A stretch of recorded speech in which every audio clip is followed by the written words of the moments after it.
physically be like a weed. Yeah. You know, you can blow them down in the wind. Yeah. So we have all different kinds of levels of person. What's happening in the world right now, from America all the way across the world, is the emotional growing up. Man has technologically so advanced. Intellectually, he's very, very advanced. Physically, he's a genius. You know, he can climb to the top of Everest. He can dive to the bottom of the oceans. Yeah. He can do all sorts of skiing and weightlifting and all this other nonsense, right? He's a genius.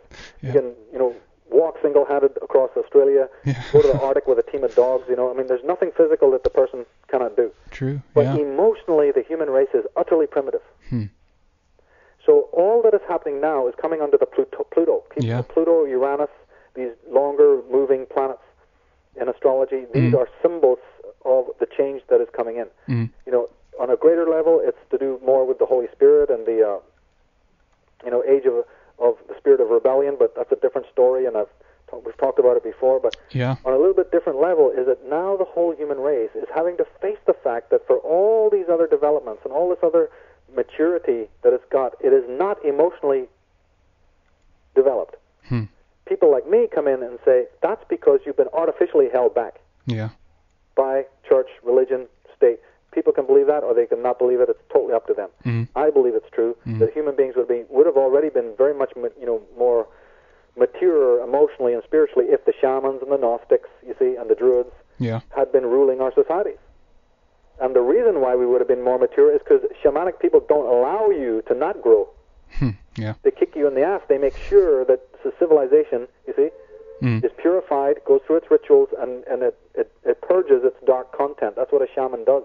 It makes sure that the tribe or the person goes through these, spiritual catharses. That's all been removed hundreds of years ago. So now man's development is arrested. What's happening now is that these planets are coming in like dark mirrors to try and show you that, look, you've got to handle and deal with all of this stuff. Yeah. I know There's still, intellectual development is still going to be part of that, of course, and so on. But you see, man has more flavors of ice cream than he's ever had before. Yeah. He's got more kinds of Porsches than he's ever had before. There's 100,000 different magazines on every little subculture that you can imagine. Yeah. All the sensational, physical, bodily, mental needs are basically taken care of. Yeah. And plus, and more. Absolutely. There's not a single thing you can think of that hasn't been created. But see, emotionally, we're in like a desert. Now it's going to, the floodgates are going to open, I guess. Man cannot live in an imbalanced way. Carl Jung, Freud, they said it, that if you try to be on a boat that's leaning so far over, because one part of you is not developed enough, then you're going to end up, inheriting tragedy. And it's mostly of a spiritual, emotional level that people are arrested because they've had false religion, false teachers, false schools, false, teachings, all the rest of it, and not dealing with this true emotional, spiritual aspect of human life. And what is happening now is that things are becoming so dark spiritually and emotionally, that is going to hopefully be a catalyst. So I'm never pessimistic, you see. Yeah. First of all, I don't focus on the future. So, the future is unimportant. What is important is what people do now. No, yeah.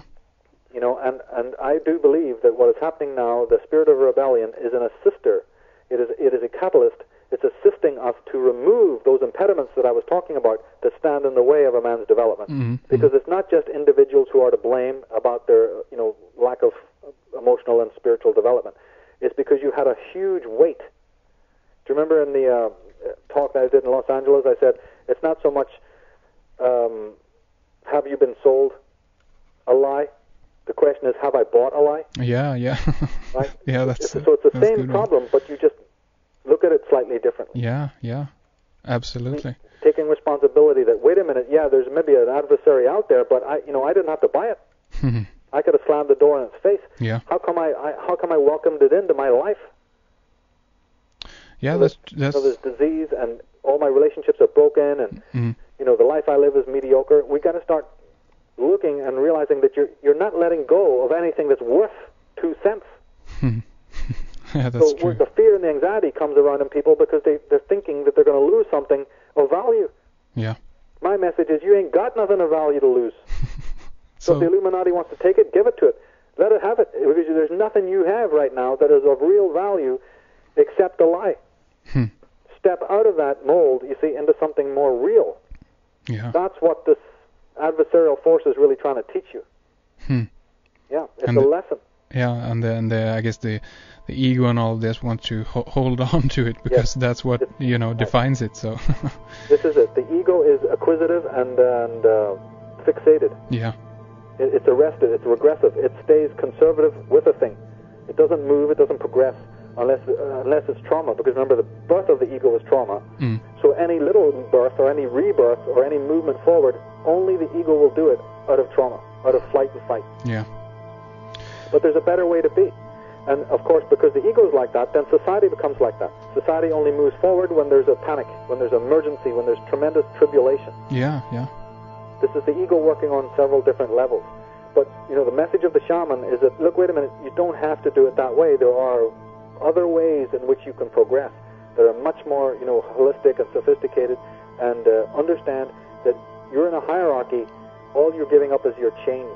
There's nothing that the world, there's no challenge that the fate throws at you that you cannot handle. Yeah. And we will, Michael, we got to finish up here to keep the format, but this is definitely something, that we are going to, I guess, also return to and tie into a lot of things as we, continue to speak, in the months and our ongoing series ahead here. Sounds good. Yeah. Yeah, absolutely. Thanks for giving me the opportunity. Absolutely. I mean, again, thank you so much for being here, Michael, and we will talk soon again, okay? Okay, all the best. All the best. Thank you. Bye. You have been listening to Red Ice Creations Radio. Thank you for being a subscriber. Your support keeps redicecreations.com alive. Until next time, take care.